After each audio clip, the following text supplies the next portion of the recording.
Hola, ¿qué tal? Muy buen día. Dios les bendiga. Les saluda vuestro servidor, Andrés San Martín Arrizaga, desde Temuco, Chile, en nombre de Academia Cristo y de la Iglesia Luterana Confesional. Les damos la más cordial bienvenida a este breve estudio que realizaremos en el día de hoy. La Biblia y la mujer.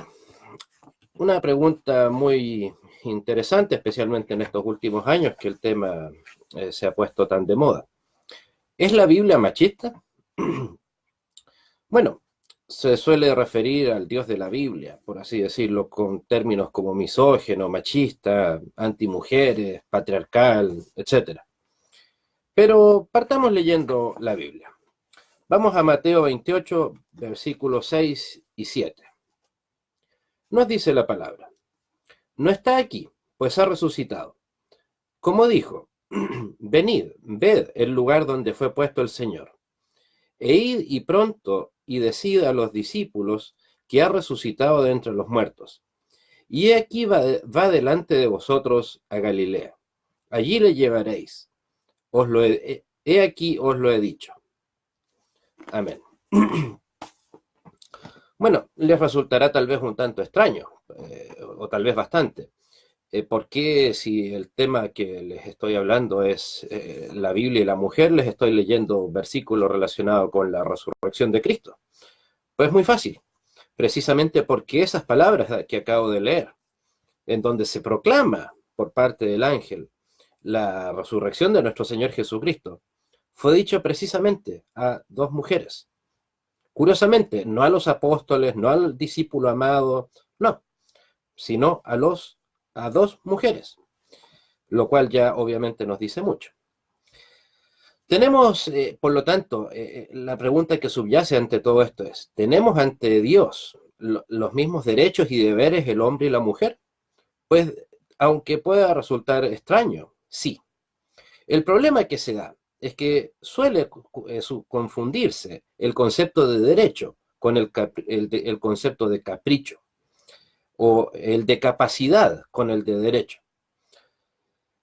Por ejemplo, derecho es que todos tenemos de acuerdo a los 10 mandamientos, o deberes y derechos que tenemos gracias a Dios ante los 10 mandamientos de Éxodo 20. El primer lugar, el derecho más importante, a tener a Dios. No tendrás dioses ajenos delante de mí.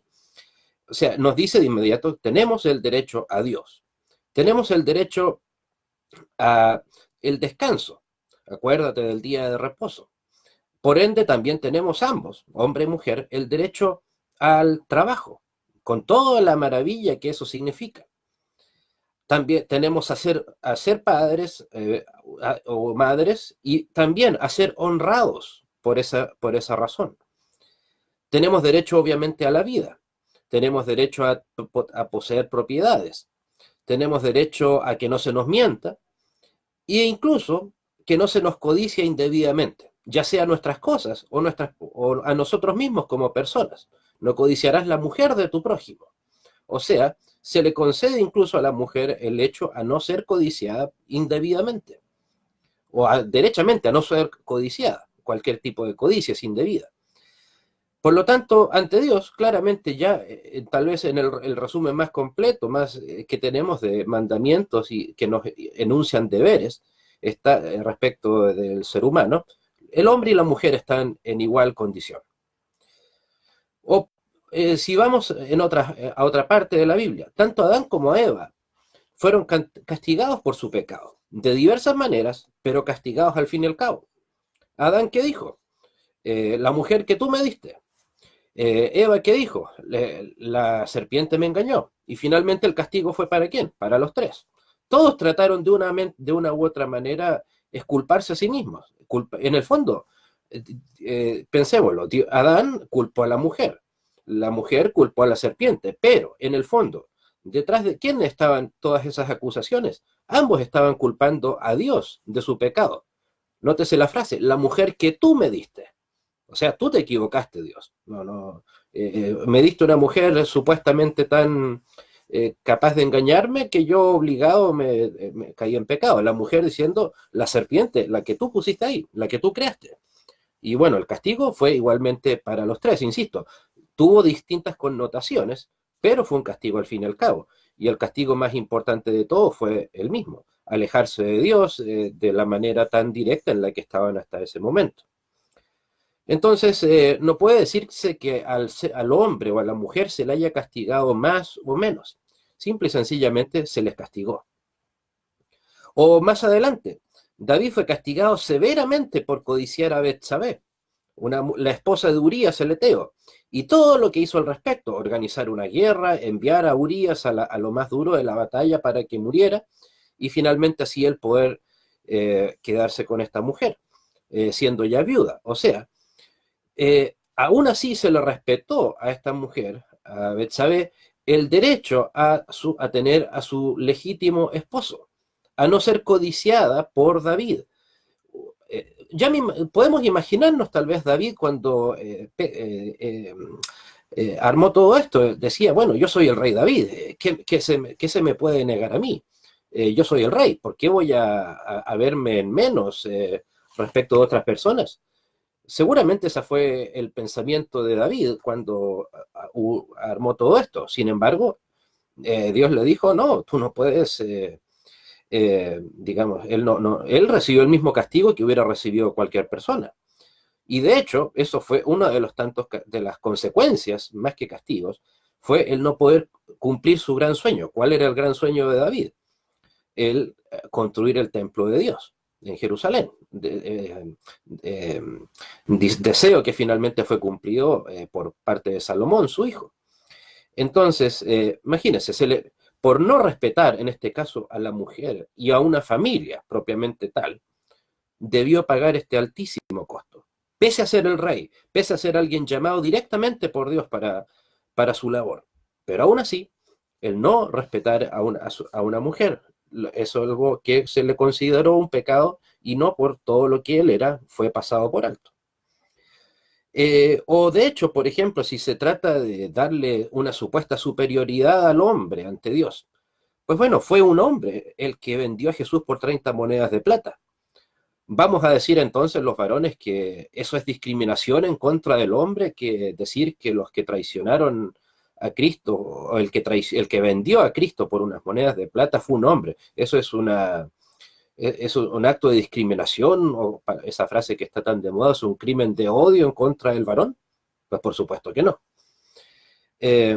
Y ahí entra indirectamente un tema que está muy de moda, lamentablemente, en muchas iglesias cristianas o protestantes estas últimas décadas. Y es el tema de la mujer y el pastorado. Se suele atacar a las iglesias que, a la luz de la Biblia, le negamos el pastorado a las mujeres, que precisamente somos iglesias machistas, que estamos pegados en el siglo I y no en el XXI, o que le negamos derechos a la mujer, etc. Pero piénselo así. ¿El pastorado es un derecho del hombre?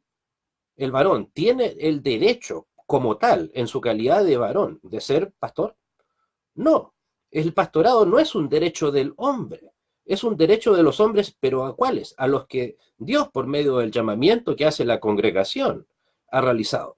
No es que cualquier hombre, insisto, por el solo hecho de ser varón, pueda decir, ok, yo vengo a ejercer mi derecho de varón y me convierto en pastor o en líder de la iglesia. No, no es un derecho propiamente tal. Es una bendición que Dios le da a determinadas personas en circunstancias especiales. Así como, entonces, insisto, ¿acaso cualquier hombre, varón, puede ser pastor o líder en una iglesia o en la misma Biblia? Claramente no. Tanto en el Antiguo Testamento, los sacerdotes y los profetas judíos, como en el Nuevo Testamento, el liderazgo de Israel y de la iglesia, era algo reservado para algunos, personas muy exclusivas, no cualquiera. Por algo, de hecho, los mismos 12 apóstoles eran ¿cuántos? 12. Posteriormente Pablo, posteriormente el reemplazante de Judas, etc. Pero un grupo muy reducido de personas. Vamos a decir entonces que a creer o afirmar que el negarle el ser discípulo, apóstol, a los demás varones fue una discriminación en contra de esos varones, no, simplemente es la voluntad de Dios actuando. ¿Hay algo de malo en ello? De ninguna manera. Entonces, que la Biblia no permita el liderazgo de la iglesia a la mujer no quiere decir que no se le dé importancia. No pocas veces encontramos, de hecho, y lamentablemente me ha tocado conocer los ejemplos de iglesias modernas, por así decirlo, que permiten al pastorado y que lo afirman abiertamente, que permiten el pastorado a la mujer, no por considerarlo algo bíblico, algo doctrinalmente correcto, sino porque es algo moderno. Eh, Hace un par de años, no un par de años, ya casi 10 años, se ordenó a una pastora de una iglesia X acá en mi país, en Chile. Y el obispo de esa iglesia, no viene al caso mencionar su nombre, decía que era un gran paso para demostrar la igualdad de la mujer dentro de la iglesia. Pues bueno, ¿es necesario tener a una mujer pastora para que todos seamos iguales ante Dios y ante la iglesia? De ninguna manera. Pero claro, la justificación de este pastor, insisto, era estar con los tiempos modernos, como él lo llamaba, para dar igualdad, no porque la Biblia lo avalara o lo dejara de avalar. Eso en el fondo, lamentablemente, le era absolutamente irrelevante. Entonces, ser pastor, por lo demás, no es la única manera de servir a Dios por medio de la iglesia. Y recordemos precisamente el mensaje que nos dejó la Reforma desde el siglo XVI en adelante, en cualquiera de sus expresiones. Cualquier trabajo realizado de manera digna, de manera honesta, sirve para la gloria de Dios, no solamente el liderazgo de una congregación. Entonces, por el contrario, en lugar de quitarle dignidad a la mujer, la Biblia le da suma dignidad, muchísima. Por ejemplo, Jesús vino al mundo por medio de ¿quién? ¿Llegó desde la nada? ¿Se encarnó? ¿Simplemente apareció un cuerpo con 30 años? No, vino por medio de una mujer y estuvo en un embarazo, seguramente de los 9 meses tradicionales, biológicamente hablando, pero piensen en eso, no hubo en su existencia la intervención de un varón. No tuvo un padre biológico, con todo lo que eso significa. Es más, si Cristo hubiese tenido un padre biológico, si José hubiese sido su padre biológico, habría sido como cualquier otro hombre, concebido en pecado. Por lo tanto, no habría sido Cristo limpio de pecado. Y por lo tanto, su sacrificio en la cruz habría sido el de otro muerto, o el de otra persona muerta en la cruz nada más. O sea, piensen, el hecho de que haya nacido de María virgen, de una mujer, o sea, piénsenlo, era tan importante el rol de la mujer en la Biblia que ni siquiera Cristo mismo se negó a tener una madre, y por ende, obviamente, una redundancia, una mujer como madre. De hecho, pensemos, uno de los tantos títulos con los que se refiere la gente en la Biblia a Jesús es Hijo de David, y precisamente porque él podía decir sin mentir que era hijo de David. ¿Por qué? Precisamente por su ascendencia por parte de María.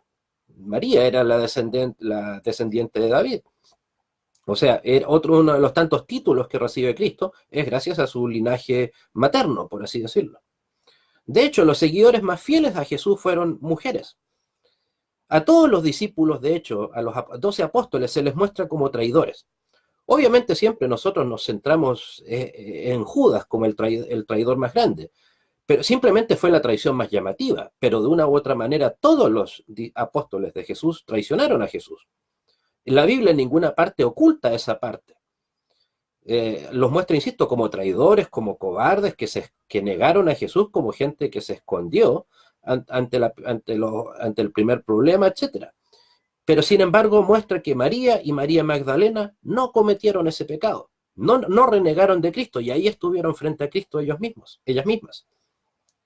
Entonces, incluso se menciona que apenas vieron a Cristo resucitado, lo adoraron. En cambio, que en la Gran Comisión, en Mateo 28:20, en Mateo 28 dice,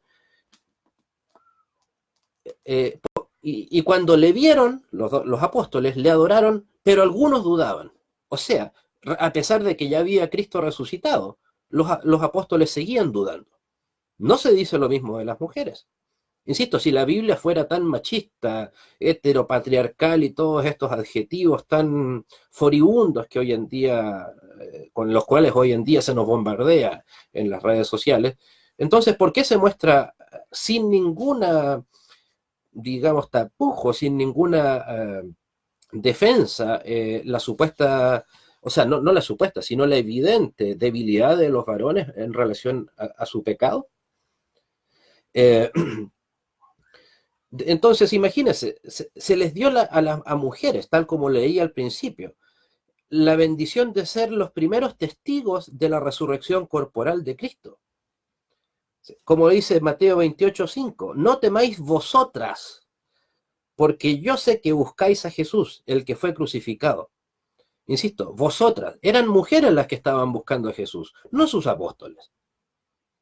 Insisto, un libro escrito en el siglo I, al menos el Evangelio de Mateo, que estuviera reconociéndole ese grado de importancia testimonial a la mujer, es algo absolutamente insólito en toda la historia de la humanidad. Entonces, todo lo que estamos hablando, insisto, de mujeres que testimoniaron, se les dio la bendición de ser el primer testimonio del Cristo resucitado. A ellas se les encomienda que vayan a dar testimonio del hecho más trascendental y fundamental de todo el mensaje cristiano, que Cristo resucitó.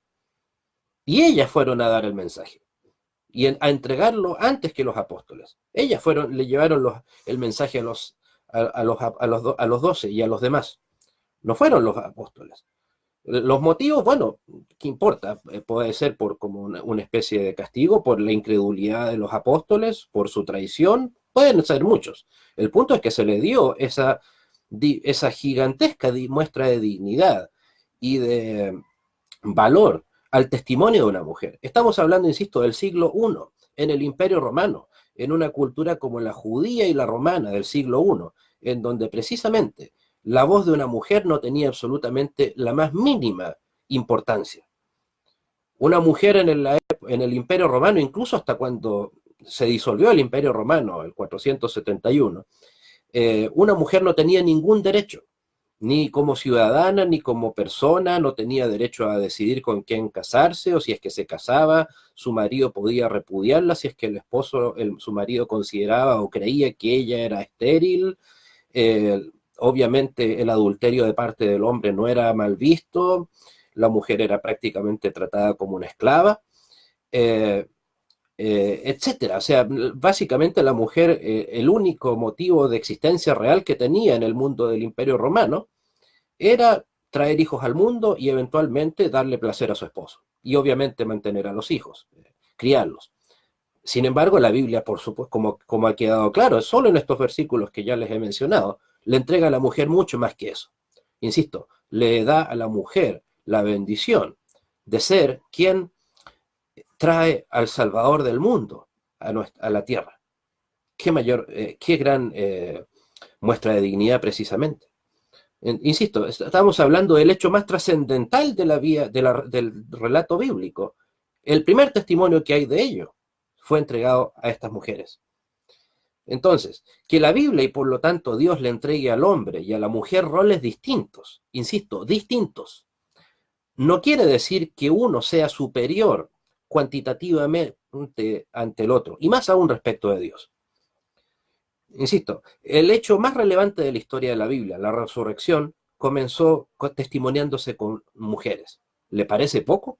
Pues a mí no. En las epístolas, si bien se le prohíbe a las mujeres tener primacía por sobre el hombre, se les permite aprender, algo que también en el mundo antiguo estaba absolutamente vetado. Y de hecho, en la Latinoamérica, donde seguramente ustedes nos están viendo ahora, desde donde yo mismo estoy viendo, las escuelas eran reservadas originalmente hasta muy entrado el siglo XIX solo para varones. Sin embargo, ya en la Biblia se habla de que la mujer aprende, pues tiene el mismo derecho a aprender de la palabra de Dios como cualquier hombre. Insisto, algo insólito para la historia de la humanidad, más aún obviamente de la historia antigua. Insisto, y por lo demás, a la mujer se le da la gigantesca bendición de dar vida. O sea, según el orden natural de Dios, la mujer, solo la mujer, es quien puede dar vida. Nos vamos a sentir entonces discriminados los varones por no dar vida con nuestros propios cuerpos. Obviamente que no.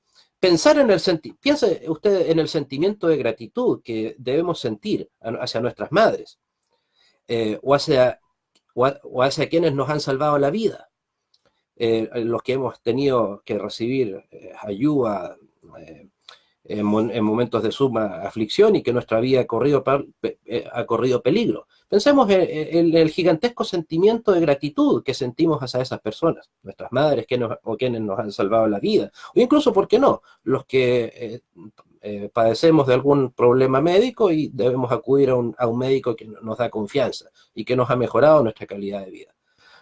Imagínense entonces cuánto más es la gratitud que todo buen cristiano debe tener precisamente hacia la mujer, que fue la que permitió que la vida llegue a existir hasta el día de hoy.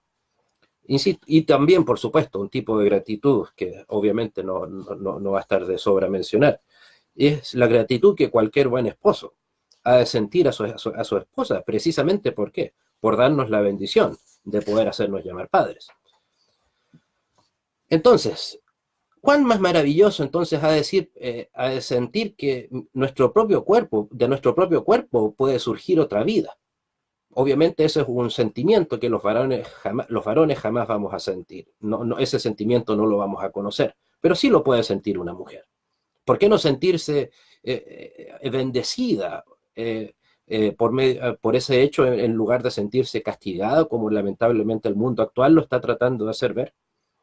Como lo dijo esta inmoral pseudofilósofa francesa Simone de Beauvoir, no nace una mujer, llega una a serlo. Y no lo dice en un sentido biológico, sino en el sentido de que prácticamente ser mujer es una elección. Claro, por supuesto, esta mujer era atea, de sentimientos profundamente inmorales. Precisamente, o sea, para ella el ser varón, el ser mujer, era nada más que una simple construcción social, un rol asignado, como si yo tuviera la capacidad eventualmente de dar vida o no, o la mujer pudiera decidir si es que su cuerpo está capacitado para tal función o no. No permitamos, por lo tanto, que el mundo secularizado, que pretende exitosamente, lamentablemente, antagonizar al hombre respecto de la mujer y viceversa, se adueñe del mensaje cristiano y mucho menos que entre a nuestras iglesias y, por supuesto, a nuestras casas. Como la Biblia señala, la mujer es la ayuda y compañera idónea, pero también es la compañera y la compañía necesaria para el hombre. No somos nuestros mutuos enemigos. Hacer eso no es sino un descarado intento del mundo por destruir, ¿qué cosa? La base principal, fundamental de la sociedad, cristiana o no, la familia, que fue la primera institución creada por Dios. No fue la iglesia, no fue el pueblo de Israel, fue, curiosamente, la familia. Y precisamente, ¿qué se necesitó ahí? Una mujer, para que pudiera dar vida. Insisto, esa bendición que a los hombres nos fue negada, que no se nos es permitida. Eso insisto, todo este mensaje que pretende de antagonizar al hombre y a la mujer no tiene otra intención sino precisamente ese, destruir la familia, y más aún la familia cristiana tal cual como Dios la creó. Es verdad, el hombre a la luz de la Biblia es la cabeza de la familia, pero sin mujer no puede haber una familia. El hombre por sí solo no forma una familia. Eso es algo claramente demostrado desde el mismo Génesis a lo largo de toda la Biblia. Cristo murió en la cruz por todos, hombres y mujeres. O el versículo tan conocido, por cuanto todos pecaron, están destituidos de la gloria de Dios. Todos pecaron. No dice solamente mujeres, no dice solamente hombres, todos. O aquel maravilloso versículo, cree en el Señor Jesucristo y serás salvo tú y tu casa. Obviamente ahí había una familia también, con una madre, por supuesto, una mujer. Todos estos versículos deben ser aplicados a todos, hombres y mujeres. Y más aún, el maravilloso versículo bíblico, las palabras de Cristo en la cruz antes de morir, consumado es, fue dicho por todos, o para todos, hombres y mujeres. Y por supuesto, todas las bendiciones prometidas por Dios en la Biblia son entregadas al hombre y a la mujer por igual. La Biblia fue revelada para todos, y por lo mismo, desde la Reforma del siglo XVI en adelante, todos los esfuerzos educativos del mundo que adhirió a la Reforma, luterana o no, incluían al hombre y a la mujer. Pero ¿con qué objetivo? Precisamente para que ambos pudiesen conocer del mensaje de la Biblia. Por lo tanto, recordar finalmente que las últimas bellas palabras de la Biblia fueran dichos también para todos, hombres y mujeres. Que la gracia del Señor Jesucristo sea con todos vosotros. Gracias del Señor Jesucristo, que espero continúe siendo con todos nosotros ahora. Dios les bendiga y nos encontramos en una próxima oportunidad. Hasta pronto.